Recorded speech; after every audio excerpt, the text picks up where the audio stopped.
Sénégalais yëpp la. waaw barki démb la ma dal ma dugal ko Facebook. waaw Sénégalais yi naaw. ku nekk di wax ne lii ma dal lii ma dal. loolu la ñuy dund dama doon jënd Woyofal. sama téléphone ndekete dañ ci enregistré woon benn numéro bu yàgg numéro compteur ma juum dugal ko ci. woo waa Orange Money ni leen nañ ko annulé ñu ni ma mënuñu ko nañu woowal waa Woyofal. ma woo waa Woyofal technicien bi ni ma malheureusement on n'a pas d'outil pour annuler la transaction ou pour le modifier. ma ne ko léegi lan laay def mu ni ma da ngay perte wala nga xam borom compteur bi nga dem jaay ko. mais loolu comment on peut.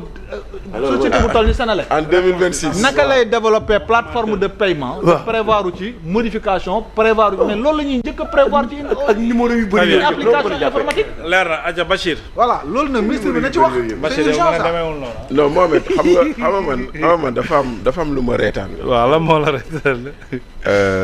damaa gis ni. ñu ne Banque mondiale accordé na. mais man gis naa 2 chiffres ah. waaw xaaral ñaari chiffres gis naa 220 virgule nangam saa gis naa 380 dafa nag dafa am financement BAD. ak financement banque mondiale ok. ñaara am. financement banque mondiale bi ci projet yu bëri la.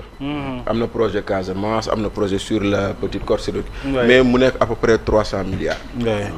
320. waay 40 waaw 340 merci beaucoup. mais ma gis lu reetaan lu ci Facebook. mooy ay nit naan. parce que j'ai vu des gens.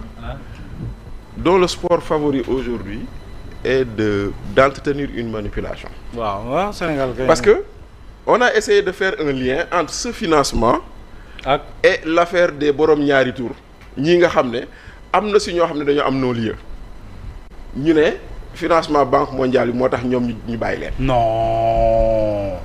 ñu naan effet banque mondiale moo fi jaar. mais kan mooy gëm loolu mais quand même ça c'est de la ça c'est des. oui mais ça c'est des absurdités quoi. Mohamed toi tu es réfléchi. oh là là. mais non attends toi tu es réfléchi. mais am na koo xam ne gëm na ko. mais laboratoire bala rek xam nañ fu mu. voilà léegi en fait il faut qu'on. laboratoire. il faut ñu taxaw ci ñaari. mensonge et manipulation. c'est terrible. on sait tous d'où il vient.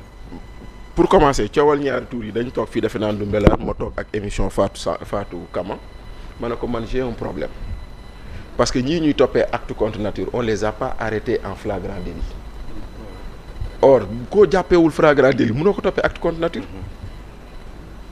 kon tey jii nii ñooñu boo deful ndànk soit vice de procédure day am wala dañuy dem ñu am non-lieu transmission volontaire boo koy wax ci nit day fekk nit ki moom mu xam ni dafa am moom son statut sérologique mu xam ko. ba pare et volontairement muy dem di ko transférer ñeneen. mais léegi si ñoom si seen communauté boobu noonu kan moo mën a am preuve ni diw ma wàll diw wala diw ma wàll diw. moo tax dossier boobu man dossier boobu dès le départ dama leen ne attention. ce dossier-là tel que vous le menez vous risquez d'avoir de la désillusion parce que li ngeen foog ni moo ci ne wala nu ngeen jàppee ni noonu lay demee du demee noonu et l'histoire nous donne raison aujourd'hui parce que parmi les 99 defe naa les 20 xaw ma ils ont obtenu un non-lieu bàyyi nañ leen. ñeneen ñi on les a renvoyés en jugement. mais bizarrement on trouve des gens qui essaient de nous dire que Banque mondiale daf fi ñëw moo tax ñu bàyyi leen. wala ils ont obtenu un non-lieu total ou un non-lieu partiel. am na ñu non-lieu am na ñu am partiel total am na ñu am partiel.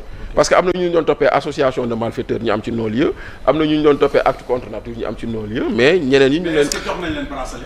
non. en tout cas ñi ci gën a siiw ñoom bëgguma tudd seen tur seen accusation de transmission du VIH écarté nañ ko. voilà donc déjà ñi ci gën a siiw nag. bon les gens vont comprendre association de malfaiteurs lañ leen di toppee. voilà après ça veut dire que ne bientôt ñoom it ñu donc maintenant tu trouves des gens qui pensent que Sénégal a ngi noonu de Sénégal tamit a ngi noonu de. et tu vois des gens qui disent que Banque mondiale daf fi ñëw moo tax ñu bàyyi leen.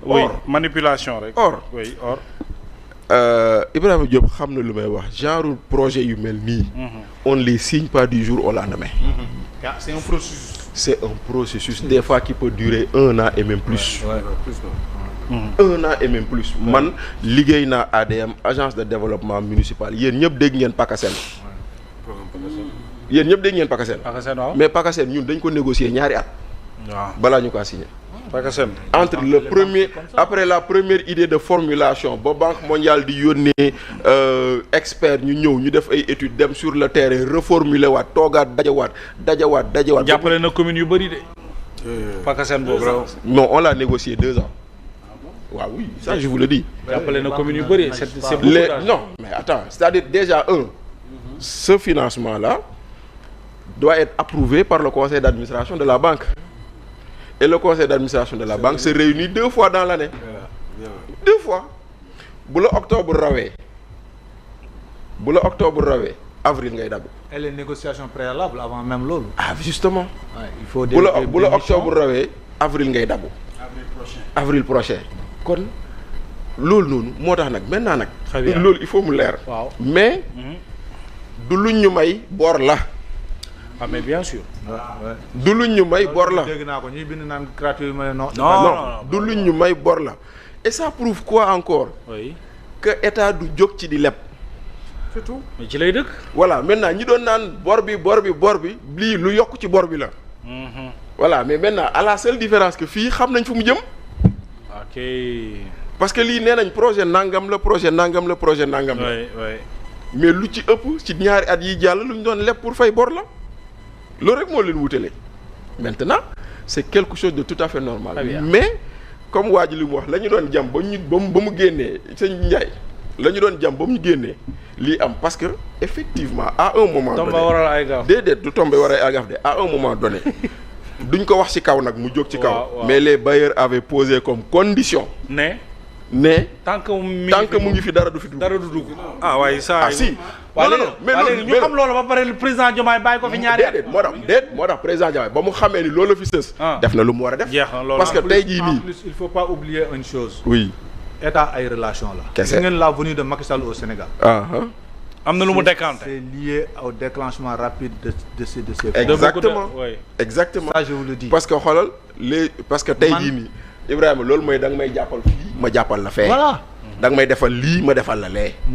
parce que keroog ba ñuy wax waxu arrivé Macky Sall. fii la dewoon naa leen c'est du donnant-donnant fii laa ko waxee woon non. waaw bien sûr. fii laa leen waxoon ne c'est du donnant-donnant. il y a 1 an j'avais écrit une lettre à Emmanuel Macron pour le rencontrer. waaw. dans le cadre de discussion pour l'économie du Sénégal.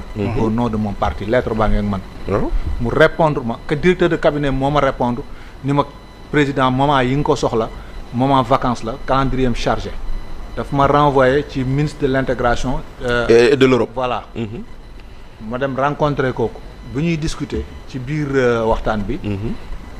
xamal na ma yu mel noonu quoi. mais bien que sûr. le Sénégal a coupé les ponts avec des relations internationales très importantes. Oui. Très bien Bachir waaw terminé d'un pays. donc tey jii nii quand.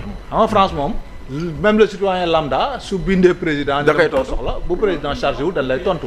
très bien ku dañ lay tontu waaw. merci bu ñu recevoir ñu recevoir. donc pour jox le motif bi tax recevoir. pour terminer. sunu état du Sénégal mu ngi renouer avec lu ñu ko xamee woon. mooy. teguwaat na ci raay bi avoir des relations saines normales normalisées avec les institutions dont on ne peut pas se passer.